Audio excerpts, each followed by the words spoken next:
तो हाय दोस्तों, मेरा अभी आरआरबी ग्रुप डी का एग्ज़ाम था। अब मेरा 12 अगस्त को था थर्ड शिफ्ट में। तो अब बात करते हैं कि थर्ड शिफ्ट में जैसे मैंने एग्ज़ाम दिया तो उसका लेवल क्या रहा, मतलब जैसे इजी था, मॉडरेट था या टफ़ था।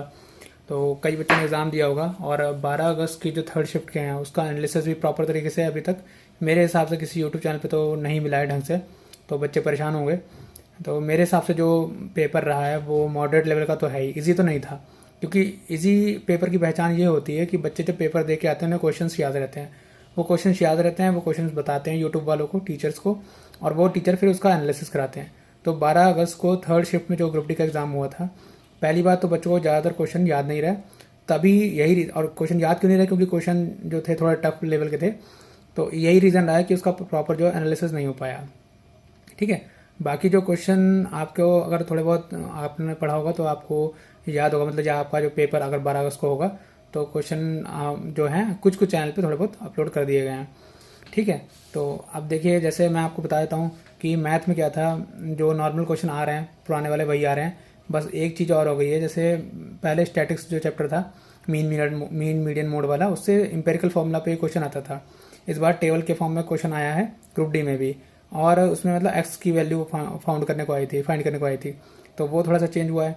बाकी ट्रिग्नोमेट्री के क्वेश्चन एक दो आते ही आते हैं, परसेंटेज, वही टाइम वर्क वाला क्वेश्चन आते हैं, है ना, अप स्ट्रीम डाउन स्ट्रीम वाले क्वेश्चन आते हैं। बाकी सब मैथ में सेम ही रहा है, और रीजनिंग का लेवल मुझे बहुत ज़्यादा हाई नहीं लगा। रीजनिंग के बस थोड़ा कहते हैं जो सिटिंग अरेंजमेंट वगैरह है, ये सब चीज़ें, जैसे सर्कल में बच्चे बैठे हैं या तुम्हारे थोड़े बहुत लाइन में बैठे हैं, ये सब चीज़ें इसमें हैं थोड़ी बहुत। ठीक है। रीजनिंग में तो रीजनिंग तो आप लोग नॉर्मली कर ही लोगे। अब बात करते हैं हम लोग साइंस की। तो साइंस मुझे थोड़ा सा लेवल जो है बाकी शिफ्टों से टफ लगा। जैसे इसमें एक क्वेश्चन था, कहते हैं बेकिंग सोडा का यूज़ कहाँ कहाँ पे होता है। तो बेकिंग सोडा का यूज़ नॉर्मली याद कर लेता है इंसान कि हाँ, ग्लास इंडस्ट्री में हो गया या पेपर इंडस्ट्री में हो गया। उसमें 3 ऑप्शन थे, पेंट इंडस्ट्री में, ऐसे इस तरीके से। तो तीनों स्पेसिफिक याद होना कि हाँ तीनों में होता है नहीं होता, बच्चे कन्फ्यूज़ हो गए होंगे। फिर इसमें एक क्वेश्चन था एफर्ट वाला, एफर्ट और वेट वाला। तो वो हम लोग को जनरली कोई पढ़ाता नहीं है यूट्यूब वगैरह पे, और बुक्स वगैरह में भी नहीं मिलता है क्वेश्चन। तो वो क्वेश्चन एक टफ था।